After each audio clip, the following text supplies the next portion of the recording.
Hi everybody, this is Ellie. Thanks so much for joining me today for a video where I show you my 2020 planner and journal lineup. It's already well into January. It's the 23rd that I'm filming this, and I'm late in making this video because I was still trying to figure out what exactly I wanted to use and how to set things up in the way that made the most sense for me. So I'll tell you right off the bat, I am not a minimalist. I'm going to show you what I believe is 9 different notebooks today. It's a lot, but I like having different setups and options, so that's what I'm doing this year. So really I'm considering this my starting lineup because I do anticipate and expect things to change or evolve over the course of the year. And while I'm really happy with the setups that I've come up with already, I'm not especially committed to them. And by that I just mean if needs change, if I feel something will work better, I'm totally open to switching things up. For today's video, I'm just going to give a brief overview of the setups that I'm using. Some of them are new, some of them are continued over from last year, and I'll probably do videos that are more in-depth with some of the notebooks. So I'm just going to dive in with this here, which is my everyday carry and my pocket size bullet journal. I have it in a Sojourner folio, and I cut down a Hobonichi plain notebook to make a pocket size bullet journal, which has been working great so far. I love the Tomoe River paper, so being able to use that every day has been just a lot of fun because I can use pretty much all of my pens in it and not have to worry about whether or not they bleed through. Drying time, of course, can be an issue, but for the most part, it hasn't been a problem. The next thing I have is my Hobonichi Weeks, and this cover is also a Sojourner. And I have a sticker from Mona at ghostpuff in the pocket here. This sticker as well is from Mona at ghostpuff. You're going to see a lot of the same companies or people in here because their styles are just really reflecting my moods and my needs at the moment. I'm using the Hobonichi this year to track wellness and finances. I haven't done this sort of tracking before, so I think it's going to be a lot of fun to explore and kind of see how different setups work for me and find which is the most functional. I keep my Hobonichi Jetstream in here, and I really like how the red picks up on the red of her cap. This here is my journal for the year. Sorry about the glare. I'll be honest, I've been very slow starting off this year, but I do have it set up. I got the Avec this year because my original got a lot chunkier than I thought it would last year. And I have it in this beautiful lace cover, which I absolutely adore. And I was able to get the clear cover on it with the help of a blow dryer just to stretch out the plastic a little bit. So now I don't have to worry about damaging it if I'm tossing it in a bag. This next setup is my Jibun Techo Lite, and I'm using this one as a memory keeper this year. Last year I used the Hobonichi as a memory keeper and I loved it, and I originally got this one to use as a social media planner and a tracker, but when it got here and I saw the size and the different page options in here, I realized that I wouldn't use it to its full potential as a social media tracker, so I decided to use it as a memory keeper. And I also have one of the idea notebooks in the front. So far, I've been really enjoying memory keeping in this, so I think this is going to be really fun to use. This cover is also a Sojourner. This is the olive leather with the special brown pocket, and I also asked for the folio pockets to be in the Spec brown, so I really enjoy that. Again, this is a ghostpuff sticker, and this grumpy face just makes me so happy every time I look at her. These 4 notebooks are what I would kind of tentatively consider my everyday notebooks, the ones that I try to get to every day. That being said, there are days or weeks where that just doesn't happen, and this bullet journal here, this is my main planner. If I could only keep and use one, and please nobody make me do that, it would be this one, and I would be okay with this because this contains basically everything I need. I just kind of pull from it to expand in these other setups. Now let me get into the setups that I have but don't use every day. So I keep a bullet journal, but I've decided to keep my collections, to keep some of my collections in a separate setup. So I don't have to worry about moving or migrating them every time I finish a bullet journal, or keeping old bullet journals always available so that I can rummage through and find different collections. I have this A6 setup. So this is a Giglio Appunto in the dark brown Apoca leather, and it's beautiful. I've had this for a while but didn't know what I wanted to use it for.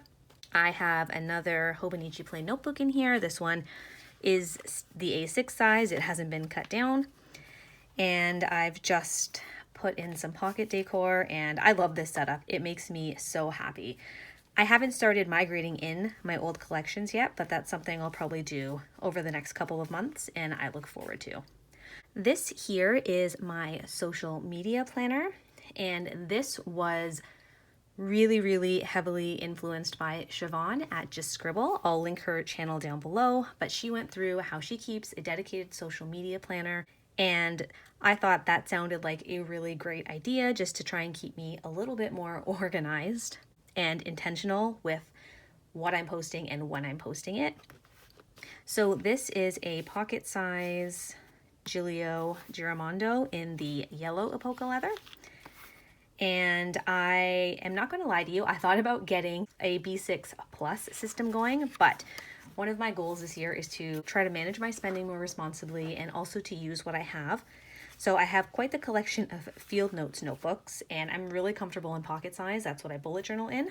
So I figured that would be a great chance to set up another pocket system, which is great too because my biggest collection of covers is in the pocket size. So I was able to pull this beauty out, which I haven't really had a chance to use yet. So I'm happy that this will have its time. So I printed off a monthly calendar from Impossible Moth, and it's great. It's minimal. It was my first time printing and cutting inserts, so it is by no means perfect, but it will do the job. Since this is a social media journal, I've included stickers that I've collected over the years of some of my favorite shows. So we have one from The Good Place, Parks and Rec, Gilmore Girls, and Brooklyn Nine-Nine. I already used my Schitt's Creek Ew David sticker on last year's bullet journal. That's another of my favorite shows. Anyways, so I have the calendar so I can do like forward planning. Weekly, I have this insert here where I'll just be able to jot weekly notes down, ideas. This is a checklist notebook, and growth. And this is a dockered notebook. If you haven't checked out Shivaun's video, you definitely should, because she goes through her sections really clearly and kind of explains her intentions behind them. And it was really helpful in helping me to focus on what would be the most useful for me. I think this might be the biggest change and what I'm most excited about this year, and that is using the Cultivate What Matters Power Sheets. You might notice that this says 2019 Power Sheets. So I got this in the middle of last year. It's the 6-month undated version, and I did not use it at all. So when I considered giving it a try this year, part of me really wanted to buy the 2020 like full year planner, but I knew that I had this. It was perfectly fine. It only says 2019 in a couple of places, none of which matter. And I figured I'll have 6 months in here and I can always just photocopy for the second half of the year. And then if it's working for me, if I love the system in 2021, I can buy the 2021 version. And guys, this has been great. I am so in love with this so far. It really is helping me focus. So I've given myself the month of January to do all the prep work, which is a lot. It's really personal, so I won't be flipping through it, but I will show you. Like, this is a fair amount of the prep work, and then this section here, I'm not done it yet, but this is all goal setting.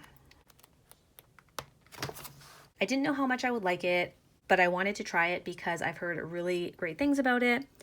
One of the YouTubers that I follow, Cindy Guentert-Baldo, has been using this and sharing it for a few years, which really is what inspired me the most. And she also has super helpful videos on how she goes through and fills out her power sheets, because for some of the sections that I was a little confused on, or I just wanted to see more examples of, I could go to her video, and she is super open and honest, and it was really helpful.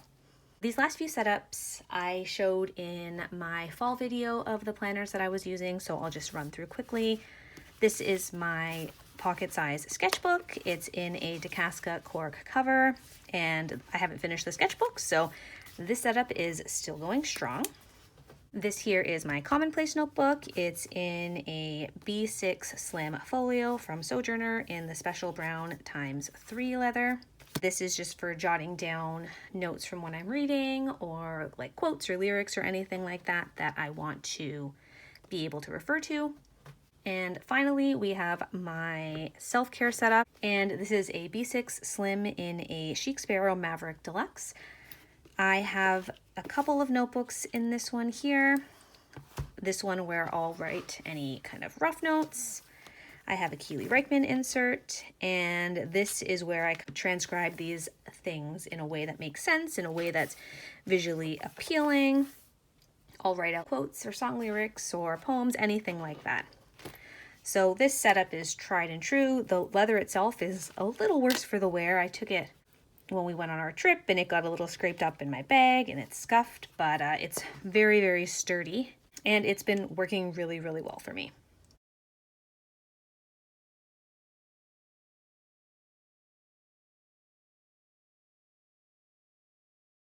So this is my happy stack, and I was mistaken. It's not 9 setups, it's 10. I forgot to include my power sheet because it wasn't wrapped up in a delicious cover.